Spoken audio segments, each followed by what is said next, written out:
Alrighty, everyone, Cuckoo to you and all my nobody's not watching out there. I've been pretty honest and open about throwing around Sophie's name, and you know what? She told me to come look for people, so not saying that is like, I want him to trust me. Now, he could very well betray me because of the other Nosferatu guy who clearly I don't we're not on the best terms, but again, everybody like Sophie told me to do the things, so there's a good chance that Sophie wants me to fucking kill the other Nosferatu guy. And I don't know why she sent me on this one other than that the game would get more complicated by having him on my side, and maybe I could make it work, but I'm gonna be honest, like, why would I lie? He's probably already, like, if he really wanted to know, he could probably know really soon. He's a fucking Nosferatu. They would take, like, minimal effort. They're good at intel, that's their thing. They're like the fucking scouts. For the first time since you got here, the Nosferatu adopts a look of genuine surprise. His eyes wander for a moment, finally giving way to a crooked smile. Okay, so you guys have some sort of possible history. It doesn't seem like it's terrible. It seems more like she didn't want to tell me, and you're like, huh. Look what the cat dragged in, basically. So you're the one, huh?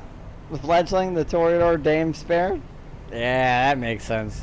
Don't think she'd appreciate you throwing her name around. Thanks for being upfront, kid.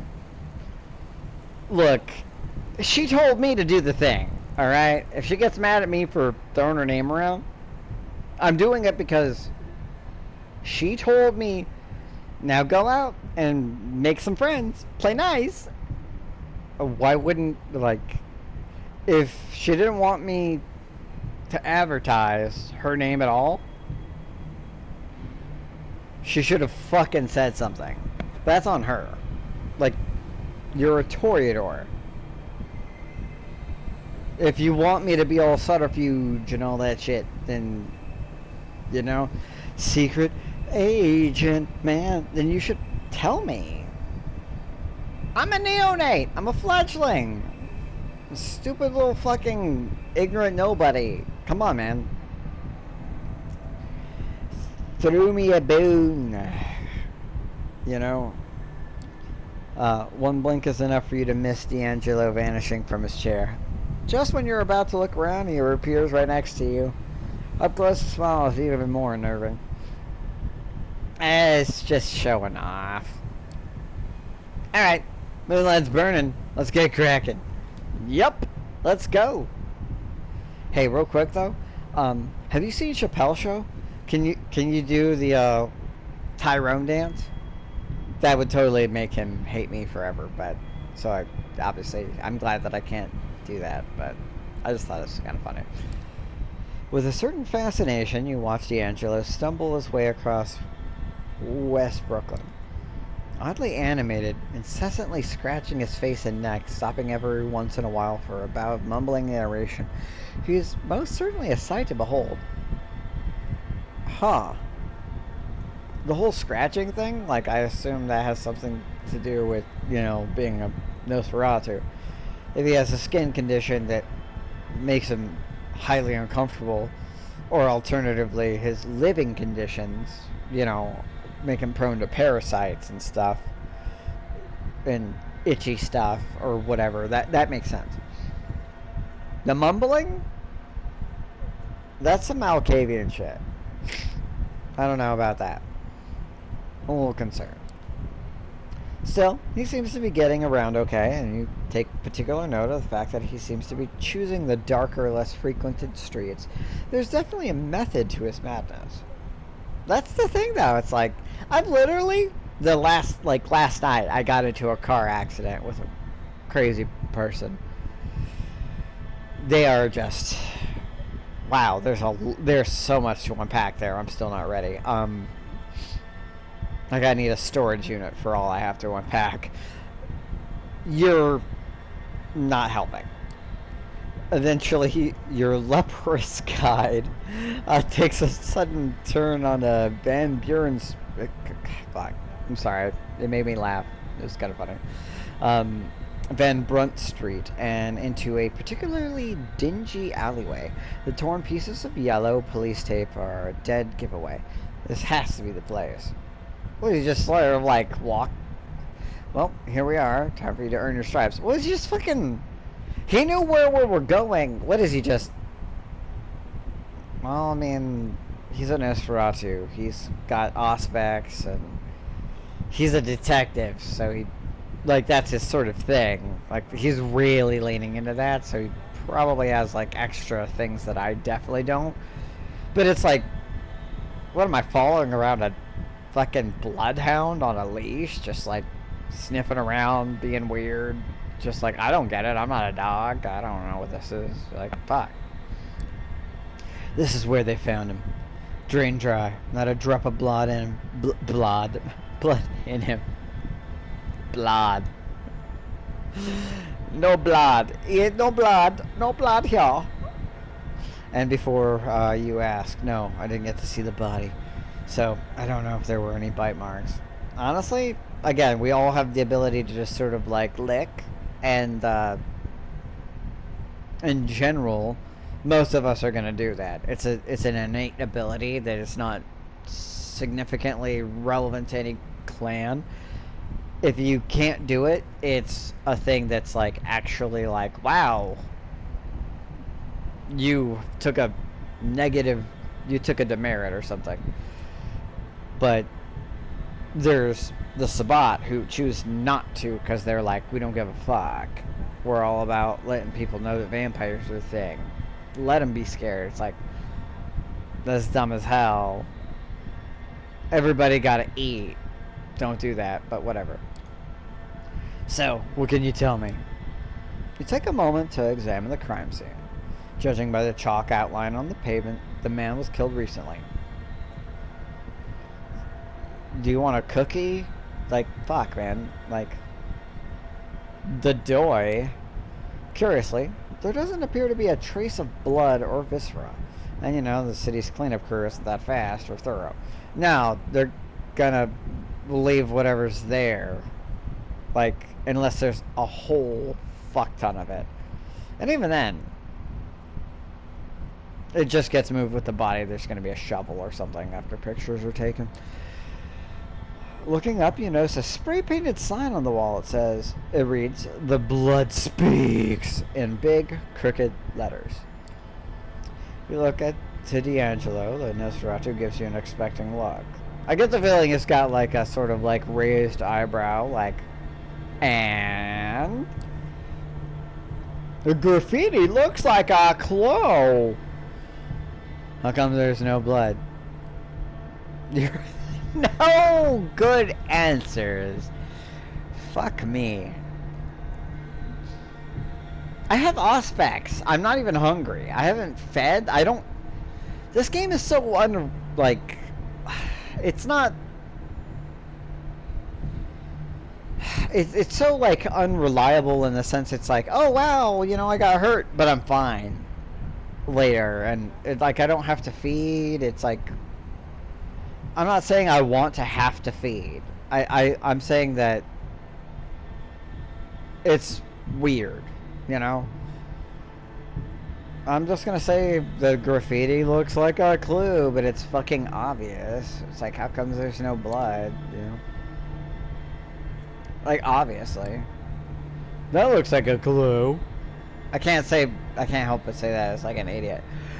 That looks like a clue. Hey, George. Hey, George. That looks like a clue. Sure, kid.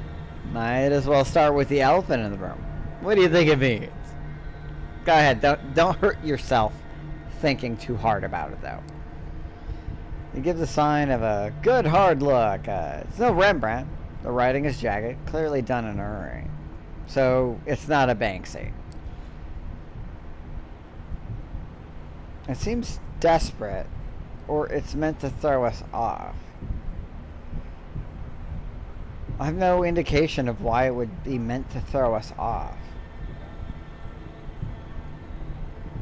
Except for that it's hurried.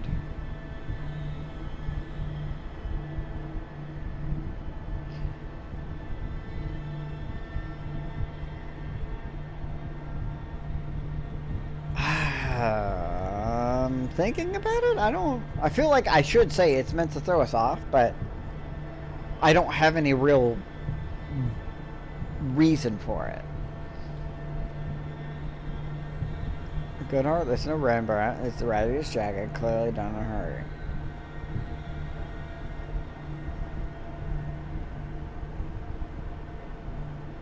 But it's, the blood is...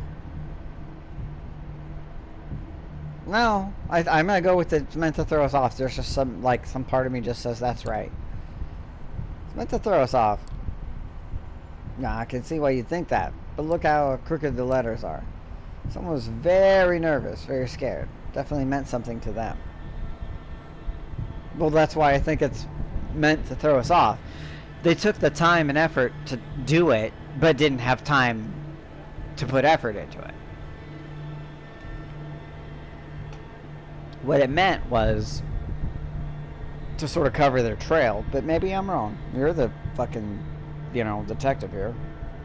And then there's the blood, or lack thereof. And given that the murder was committed right here and the victim didn't make a sound, we can therefore conclude that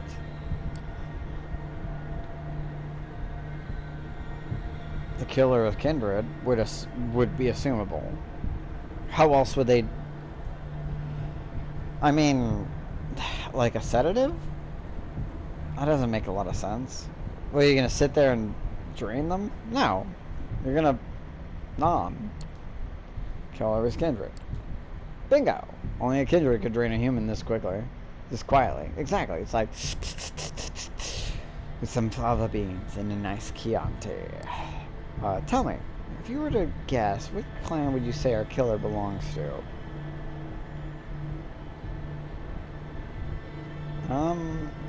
My character doesn't know a lot about the clans. I know a lot about all that world, but... Thin Bloods? My character has no experience with Thin Bloods. Thin Bloods? That doesn't make sense to me as a person. Malkavians? Not really. I'm gonna say Tremere. The whole lack of blood almost seems like they used it for something. Like they fucking Kirby'd that shit up. So I'm gonna go with Tremere. Aren't Tremere known as blood sorcerers? It's probably some sort of fucked up ritual of theirs. The Warlocks do tend to get creepy at times, but they're not exactly the Manson family. It's just not their style. Are you sure? They have some very Manson family values. That's a fucking terrible sitcom. Manson family values. I hope that never gets made. I feel uncomfortable even just speaking it. I might be jumping to conclusions, but my money's on the Thin Bloods. That's racist, bro. Why? I have no experience with... this whole game just seems like it's like out of order, and I'm not playing it in order, and I don't I've never even heard of Thin Bloods at this point. I know what Thin Bloods are as a person. My character, I have no experience. No one has even said those words to me. And why would the Thin Bloods do this? Like, for what purpose?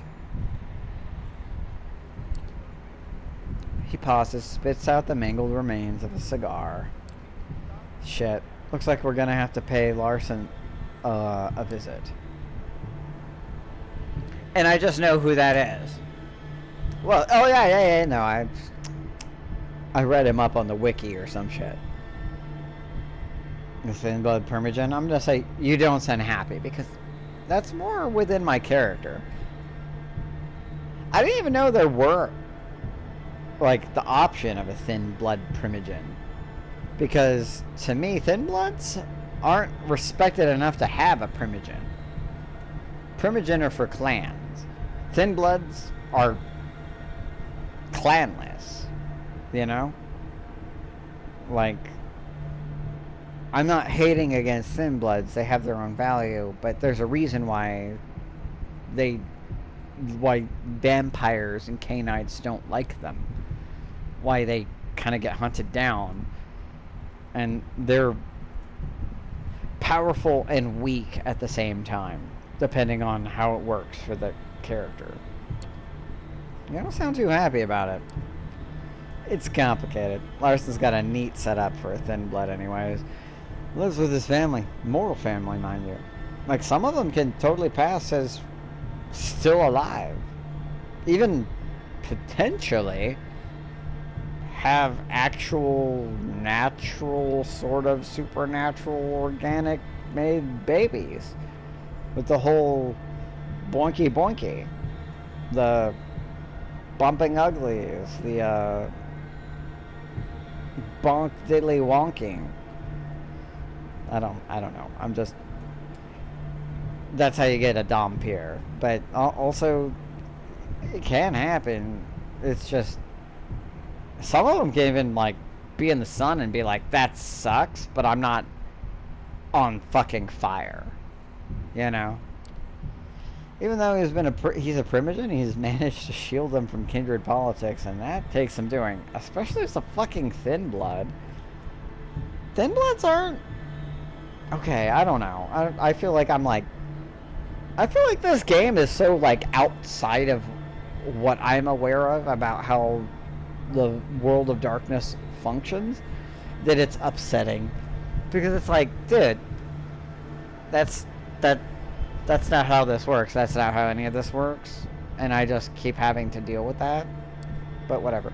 Not sure if he knows who the killer is, but he could probably make an educated guess. It's like, from my perspective, you're making a whole ass leap of insane logic that doesn't make any sense. But you're the guy who knows the thing, and you're the detective.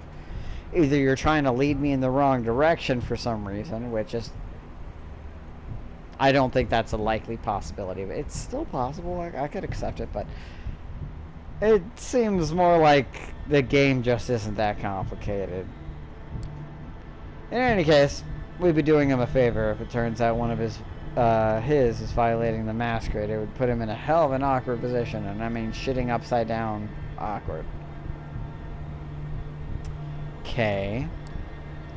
It's the kind of weakness that the other primogen would love to exploit. His position in the council as bad as it is. Again, didn't think that they had that. I didn't think that was even an option.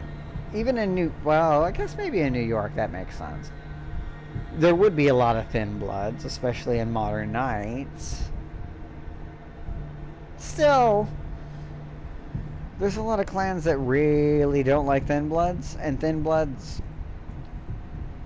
don't often have... The sire will often just abandon them, regardless of the clan, just because they don't have enough of the blood to be basically a valid progeny. It's almost like a black mark, a shame against the individual. So, I don't know. Whatever. Let's move on. He paused for a moment and mumbles to himself that it's too quiet for you to make out. Finally, he lights up a fresh cigar, takes a puff, and lets the smoke escape through his crooked smile. Alright, kid. Let's get this over with. Honestly, I feel like this would have made more sense if you were Malkavian, and I would have trusted you more about it. But hell, you're the detective, you're a Nosferatu, so unless you're deliberately deceiving me, you probably know what you're talking about, and I don't, so let's just go with it. Compared to the industrial ugliness of Red Hook, Sterling Place is quite a change of scenery. The heavily gentrified and pleasantly dull residential area emanates of a rich sort of apathy and hipster... Wait, what? The area emanates the rich sort of peaceful apathy that rich hipsters scoff at. and blue-collar workers dream of. Yeah, I feel like I'm being misled, but what can I do?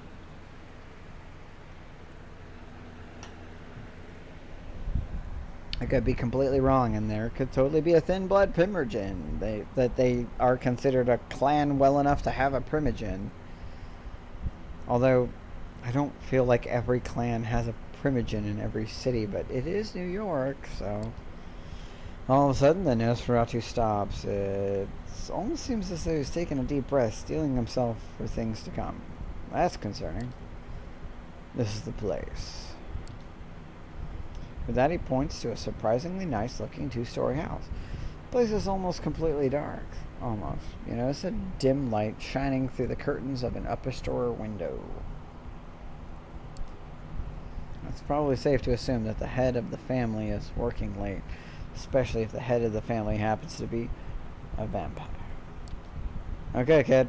We gotta be gentle about this. I'm talking velvet gloves, soft cushions. You rang my lord, gentle. We need to get Larson out here without making a fuss, letting his family see us. If we blow this, he'll shut down like a speakeasy on raid night. Trust me, I know.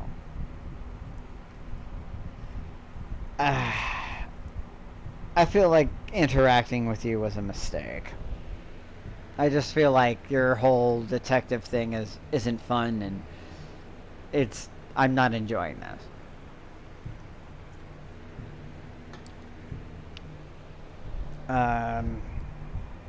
Sounds like you two have some history. Let's get to it, or what's the plan? Like, sounds like you two have some history.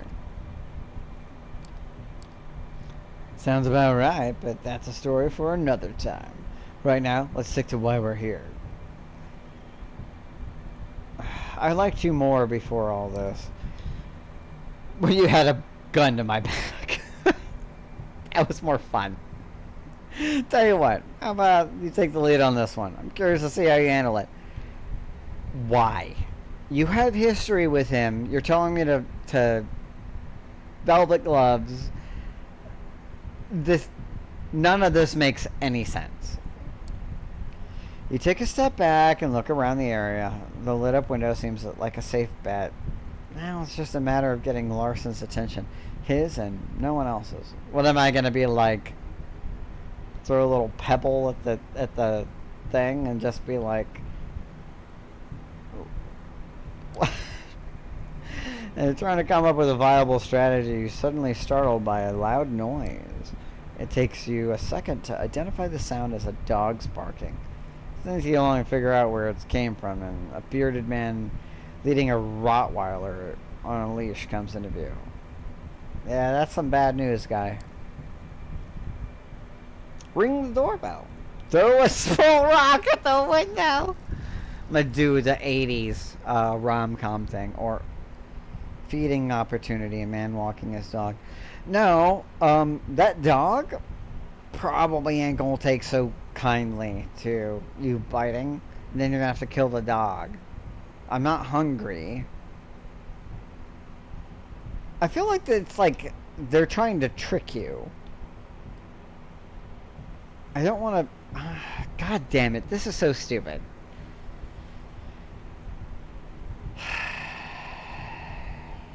I'm gonna throw a small rock at the window. That's so stupid. Pick up a small rock, but throw just fucking... Definitely, you clutch the rock at the window. It bounces off the glass with a quiet but audible thunk. Moments pass in silence, making you think no one got the message. Your message. Just as you start to look for another rock, you hear the window slide open. A very unassuming and slightly unshaven man in a turtleneck appears at the window. Everybody in their turtlenecks. Is it that cold? You're undead. As soon as he notices you, his expression sours, like he just smelled something rotten. Honestly, that's fucking fair. You know, Caitiff are not really treated well, so if he's just like, God damn it, it's a fucking actual clanned vampire. Ooh, look at these guys. They're so they're so official. So now that makes sense. He addresses your Nosferatu partner. Oh, but he also knows that. Would be described as a very loud and very angry whisper. Get the fuck off my lawn, D'Angelo. You know goddamn better to know to show your ugly mug around here. Is that... Whatever. I feel like I recognize this guy from somewhere else, but whatever. You glance over to D'Angelo. He looks somewhat embarrassed, scratching the back of his neck, clearly trying to find the right angle to play this. He's like, okay, so, apparently he hasn't, forgiven me for the thing. We're still not cool. That's fair. Get down here, or we get loud. This is important. Don't interfere. Huh. I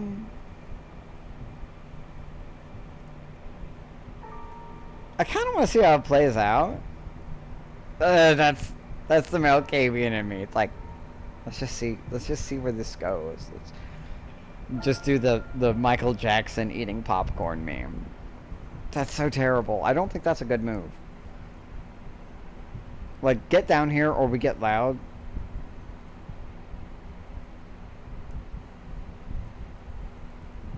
He might just call the police, but what are they gonna do? This is important. I don't know if he's gonna... No, let's just not interfere. Let's let this play out. He decided to sit this one out. D'Angelo seems to know the guy well. He should know what strings to pull. It's like, he's like, hey, you do this. And I'm like, why? That's stupid. You're dumb. Why are you telling me to do that? That's dumb. You're dumb. This is dumb. Don't do that. That's dumb. Hey, Larson. Long time no see. Sorry about the bother. My new assistant can get a little too enthusiastic. I threw a pebble at his window. But sure, why not? Your what? For fuck's sake, D'Angelo, are you still going with that ludicrous roleplay? Fucking ouch. Robert Larson, that's savage. Just to be like, nigga, you don't, you're barely a fucking vampire kind of man. Like, I'm not trying to hate against thin bloods. I'm just saying, to the vampire community, you have certain benefits of barely being a vampire, but you're also still barely a vampire. You live with your family still. That's so against the rules and maybe bueno to you. Oh, you got the gold eyes, yellow eyes, whatever, good for you, but I'm confident I could probably end you, and I just became a vampire like last week. It hasn't been a full business days week.